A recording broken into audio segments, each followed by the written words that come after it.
Jail में जज साहब अबुल हसन जुल्करनैन साहब की सदारत में हुई और जिसमें इस्तिगासे के वकला साहिबान और इमरान खान साहब की तरफ से हम पेश हुए, सलमान सफदर साहब पेश हुए, जबकि शाह महमूद कुरैशी साहब के वकला साहिबान नहीं आए थे।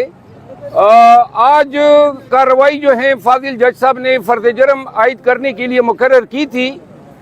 लेकिन चूंकि गुज़िश्ता पेशी पे हमें नकुलात नहीं दिए गए थे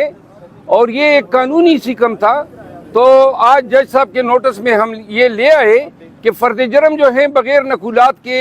नहीं बनाया जा सकता है, जिससे इत्तेफाक करते हुए फाजिल जज साहब ने फर्द जुर्म की कार्रवाई जो है वो डेफर कर दी है नेक्स्ट डेट के लिए, और आज हमने नकुलात वसूल कर ली है। आज की कार्रवाई की दो अहम बातें ये हैं कि आज फिर जो है चेयरमैन पीटीआई इमरान खान साहब को और शाह महमूद कुरैशी साहब को उसी पिंजरा-नुमा कमरे में खड़ा किया गया था, जिस पर मैंने इतराज़ उठाया कि ये इंसानी डिग्निटी के मुनाफी है। जिस पर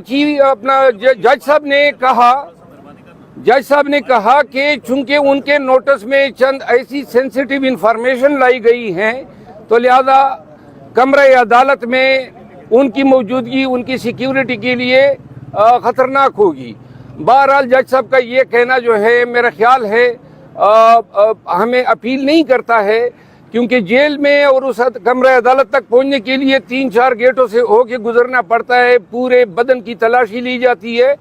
और सारे वकला अंदर मौजूद होते हैं जो परमिट किए जाते हैं, जिनकी इजाज़त होती है, और सारे नॉन वकला हैं। तो लिहाजा वकला से खान साहब की जान को कोई ख़तरा नहीं है। आज फिर जो है वो वही तहकीर ज़दा कमरा जो था, और मैंने कहा कि ये ह्यूमन डिग्निटी के मुनाफी है, लेकिन जज साहब ने ये यकीन दहानी करा दी कि अगली हमारी समाअत जो है वो बड़े कमरे में होगी। आज खान साहब से बातचीत हुई और दो बातें उन्होंने बड़ी ताकीद से मुझे कही। एक तो हम ये समझ रहे हैं कि 9 मई के वाक़यात में चेयरमैन पीटीआई को पंसाने के लिए इर्रेलेवेंट लोग और ये जो प्रेस कॉन्फ्रेंसेस हो रही हैं, इन लोगों के 164 के बयानात लिए गए हैं, जिनकी तादाद लगभग 22 बताई जाती हैं, और हमें अंदेशा है कि शायद हुकाम जो हैं वो चेयरमैन पीटीआई इमरान खान को मिलिट्री कोर्ट जो है भिजवाएं। तो लिहाजा पाकिस्तानी अवाम को खान की तरफ से मैं आगाह करता हूं कि ये जो आए दिन आप लोग प्रेस कॉन्फ्रेंसेस देख रहे हैं, इसको जवाज़ बना के शायद हुकाम जो है अनकरीब खान को जो है मिलिट्री कोर्ट में जो ट्रायल शुरू हो गए हैं, इस हवाले से आज एक तफसीली प्रेस कॉन्फ्रेंस पाकिस्तान तहरीक इंसाफ की तरफ से मैं करूँगा, और जिसमें हम मुकम्मल तफसीलात देंगे। दूसरी बात जो है वो खान साहब जो हैं पाकिस्तान तहरीक इंसाफ के वर्कर्स के लिए उन्होंने कहा है कि चाहे वो मेरे ट्रायल मिलिट्री कोर्ट में कराएं या चाहे किसी भी अदालत में,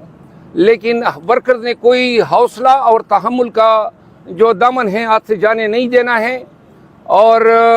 उन्होंने इस चीज़ पे जोर दिया कि खैबर पख्तूनख्वा में जो है पाकिस्तान तहरीक इंसाफ जो है अपने कन्वेंशन शुरू कर ले। यहाँ तक मैंने आपको आगाह किया।